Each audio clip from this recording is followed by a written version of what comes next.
जय हो गौरी शंकर की। नमस्कार, भक्ति भजन चैनल में आपका स्वागत है।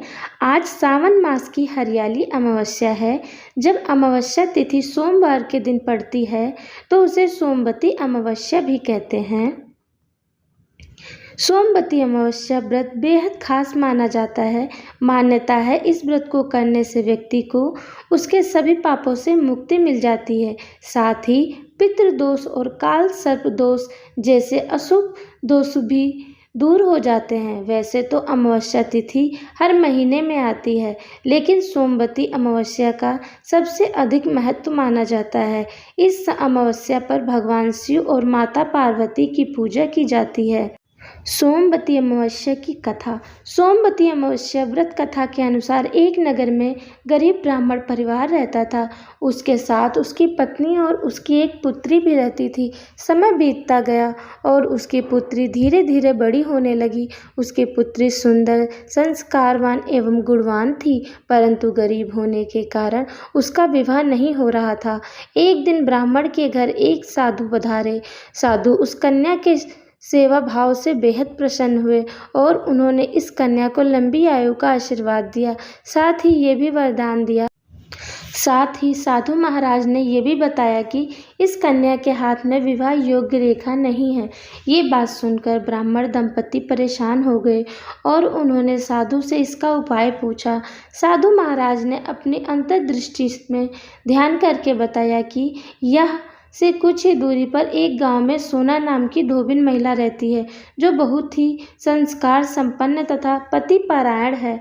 यदि यह कन्या उस धोबिन की सेवा करे और इसकी सेवा से प्रसन्न होकर महिला इसकी शादी में अपनी मांग का सिंदूर लगा दे तो उसके बाद इस कन्या का विवाह हो जाए तो इस कन्या का वैधव्य योग मिट जाएगा। साथ ही साधु ने यह भी बताया कि वह महिला कहीं आती जाती नहीं है। साधु महाराज की बात सुनकर ब्राह्मणी ने अपनी बेटी को धोबिन की सेवा करने का प्रस्ताव रखा।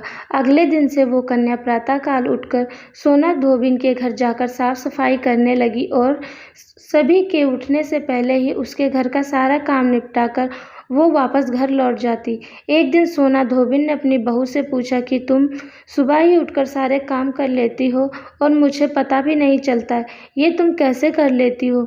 बहू ने कहा, माँ जी, मैंने तो सोचा कि आप ही सुबह उठकर सारे काम कर रही हैं, मैं तो देर से उठती हूँ। यह सब जानकर दोनों सास बहू हैरान रह गईं कि आखिर उनके घर की साफ सफाई कर कौन रहा है। दोनों अपने घर की निगरानी करने लगी कि कौन है जो सुबह की घर आकर सारा काम करके चला जाता है। कई दिनों के बाद उस धोबिन ने देखा कि एक कन्या अपना मुंह कपड़े से ढके हुए अंधेरे में घर में आती है और सारा काम करके चुपचाप चली जाती है। जब वह जाने लगी तो सोना धोबिन उसके पैर में गिर पड़ी और पूछने लगी कि आप कौन है, इस तरह छुपकर मेरे घर की चाकरी क्यों कर रही हैं? तब वह कन्या ने साधु द्वारा कही बात उससे बताई। सोना धोबिन उस कन्या की बात सुनकर उसकी मदद के लिए तैयार हो गई। उस समय उस धोबिन का पति थोड़ा अस्वस्थ था। उसने अपनी बहू से अपने लौट आने तक घर पर ही रहने को कहा। सोना धोबिन ने जैसे ही अपने मांग का सिंदूर उस कन्या की मांग में लगाया, वैसे ही उसके पति की मृत्यु हो गई। सोना धोबिन उस कन्या के यहाँ जाने के लिए अपने घर से निराजली ही चली थी, ये सोचकर कि रास्ते में कहीं पीपल का पेड़ मिलेगा तो उसे भांवरी देकर उसकी परिक्रमा करके जल ग्रहण करेगी। उस दिन सोमवती अमावस्या थी।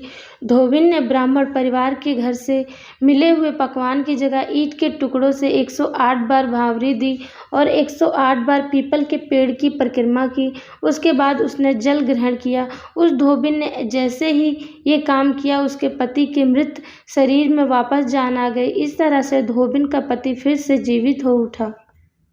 बोलो अमावस्या माता की जय। हरियाली अमावस्या की दूसरी कथा।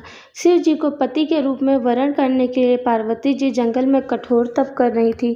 तभी शिव जी के कहने पर सप्त ऋषि उनके प्रेम की परीक्षा लेने पहुँचे। ऋषियों ने तरह तरह से उन्हें समझाया कि शिव किसी भी तरह से उनके योग्य नहीं है। शिव जी को अवगुणी बताते हुए उन्होंने पार्वती जी का मन उनसे हटाने के लिए यहाँ तक कहा कि तुम्हें उनके साथ पत्नी के रूप में रहते हुए कोई सुख नहीं मिलेगा। नारद जी के बहकावों में आने की जरूरत नहीं है। शिव तो भीख मांगकर खा लेते हैं और कैसे भी सो जाते हैं। पांचों के कहने पर शिव ने सती से विवाह किया था, फिर उसे त्याग कर मरवा डाला। ऐसे लोगों के घरों में भला क्या कभी कोई महिला टिक सकती है?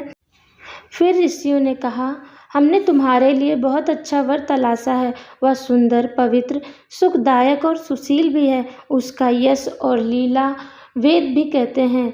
वह लक्ष्मी का स्वामी है और वैकुंठ पर रहने वाला है। हम सब ऐसे वर से तुम्हारा विवाह करा देंगे।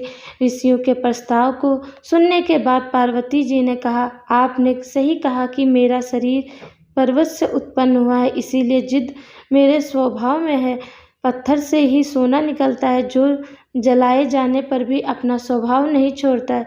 इसीलिए मैं भी नारद जी के वचनों को नहीं छोड़ूंगी, चाहे मेरा घर बसे या उजड़े।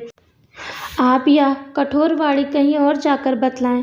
इतना सुनते ही ऋषिगण बोले, हे जगजननी, हे भवानी, आपकी जय हो। आप माया हैं और शिव जी भगवान है। इतना कह उनके चरणों में सिर नवाते हुए ऋषि वहां से चले गए और सारी कथा शिव जी के पास जाकर उनको सुनाई। शिव जी माँ पार्वती जी के इस रूप को सुनकर मुस्कुराए और ध्यान मग्न हो गए। जिस प्रकार जन का दरिद्री पारसमणि को पा जाए और उसको साक्षात देखते हुए भी उसमें विश्वास न हो, उसी प्रकार पार्वती जी शिव जी को हृदय में धारण कर चली गईं। अनादिकाल से गिरिराज किशोरी पार्वती एवं भगवान शिव हिंदू कन्याओं के परम आराध्य रहे हैं। जब से कन्याएं होश संभालती हैं, तभी से मनोवांछित वर की प्राप्ति के लिए गौरी पूजन किया करती हैं। बोलो माता गौरी की जय, भोलेनाथ की जय।